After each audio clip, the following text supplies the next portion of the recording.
নমস্কার, সাবনাভিক নিউজ নেটওয়ার্কে স্বাগত।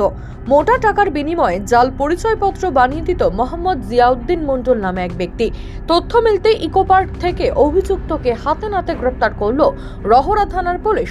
উল্লেখ্য, বেশ কয়েক মাস ধরে বাংলাদেশ থেকে অবৈধভাবে অনুপ্রবেশকারীদের খুঁজে বার করতে অভিযানে নেমেছে প্রশাসন। বাংলার বিভিন্ন জেলা থেকে ধরা পড়েছেন তারা। বহু ক্ষেত্রে অনুপ্রবেশকারীদের কাছ থেকে মিলেছে জাল আধার, ভোটার, এমনকি প্যান কার্ডও। কাদের মদতে নিজেদের জাল পরিচয়পত্র বানাতে সক্ষম হচ্ছেন তারা? এ খোঁজ করতে নেমে সম্প্রতি গ্রেপ্তার হওয়া 3 জন অনুপ্রবেশকারী বাংলাদেশিকে জিজ্ঞাসাবাদ শুরু করে রহরা থানার পুলিশ। তাতেই উঠে এলো চাঞ্চল্যকর তথ্য।